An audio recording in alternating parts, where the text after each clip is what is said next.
morning student. Today our new chapter the French Revolution in History. इसमें हम events of 15 जुलाई 1789 के events को हम जानेंगे। वो क्या था, आउटब्रेक ऑफ फ्रेंच रेवोल्यूशन था। फ्रेंच रेवोल्यूशन से पहले ये ऐसी एक घटना थी, ऐसा एक इवेंट था, उस इवेंट के बारे में हम जानेंगे कि वो क्या था।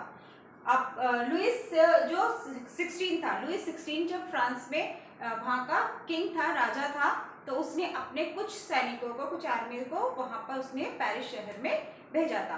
पेरिस शहर में भेजा तो वहाँ के लोग उन सैनिकों को देखकर डर गए और उन्होंने सोचा कि वो हम पर आक्रमण करने आए हैं, हमें मारने आए हैं। तो इसलिए वो लोग डर गए और उन्होंने क्या किया, उन्होंने जब जो लोग डर जाते हैं वो अपने आप को बचाने के लिए कुछ ना कुछ कोशिश जरूर करते हैं। तो उन्होंने क्या किया, उन्होंने सोचा कि अब हमें क्या चाहिए, हमें वेपन्स चाहिए, हमें हथियार चाहिए इन लोगों से लड़ाई करने के लिए। अब हमारे पास कोई और चारा नहीं है, हमें इनसे लड़ना ही पड़ेगा अपने आप को बचाने के लिए। तो उन्होंने क्या किया, एक बेस्टाइल एक जगह थी, वहां पर था एक फोर्ट, यानी कि एक किला था, बेस्टाइल कोर्ट। उस बेस्टाइल कोर्ट पर भी उन्होंने आक्रमण कर दिया। उनका रीजन ये था सिर्फ क्योंकि वो राजा से पहले से ही, क्योंकि वो क्या था, मोनार्क था, अपनी ही बात चलाता था, वो वैसे ही उनसे बहुत नाराज थे। उन्होंने सोचा कि जब हम वहां पर आक्रमण करेंगे उस बेस्टाइल फोर्ट पर, तो वहां पर क्या होगा, बेस्टाइल किले में कुछ ना कुछ वेपन्स हमें मिल जाएंगे उन लोगों से लड़ने के लिए। उनका रीजन सिर्फ ये था वहां पर आक्रमण करने का। तो उन्होंने क्या किया, जब आक्रमण किया तो वहां पर जो कैदी थे उन्हें भी उन्होंने छुड़ा दिया। कैदी वहां पे सिर्फ मात्र 7 कैदी थे, 7 कैदी थे जिन्हें उन्होंने छुड़ा दिया था। अब छुड़ाने के बाद क्या हुआ, उन्होंने उस किले को भी तहस नहस कर दिया।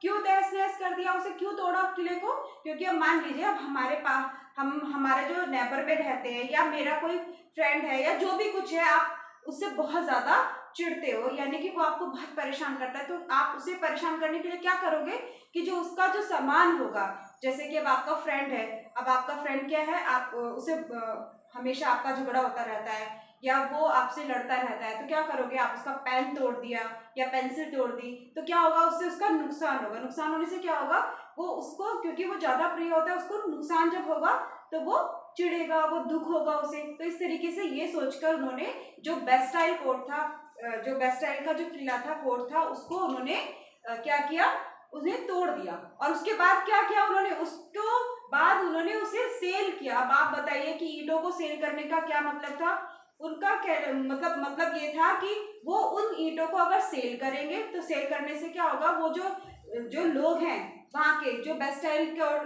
किले के जो लोग हैं बेस्टाइल के, उनके पास वो एक निशानी के तौर पर वो ईंटें रहेंगी, जो वो निशानी रखना चाहते हैं, उन लोगों को उन्होंने सेल कर दिया। इस तरीके से वहां पर कहते हैं कि लगभग 7,000 लोग इकट्ठा हो गए थे उनकी सेना से लड़ने के लिए। पर राजा का हो सकता है कुछ और मकसद रहा हो उन्हें वहां पर सैनिकों को भेजने का, लेकिन वो लोग डर इसलिए गए थे कि कहीं ऐसा ना हो कि ये हमें मारने के लिए आए हों।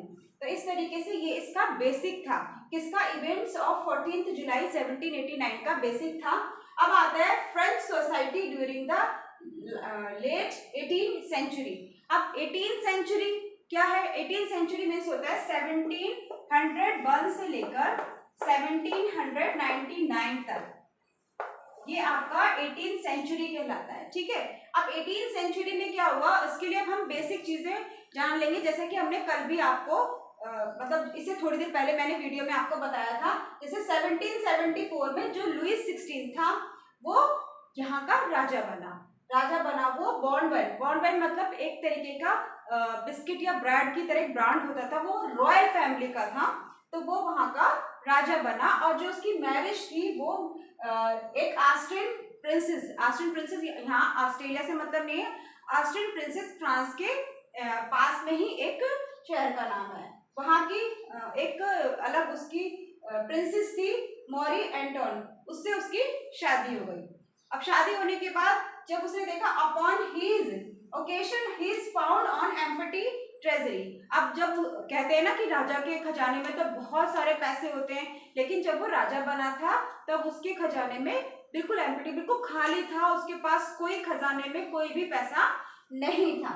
तो इसके बारे में अब मैंने आपको इनकी एक फॉर्मल जानकारी दी है, कल हम इसकी फ्रांस जो फ्रेंच है उसकी सोसाइटी के बारे में जानेंगे कि वो किस स्टेट में बटा हुआ था, वहां की सोसाइटी कैसी थी।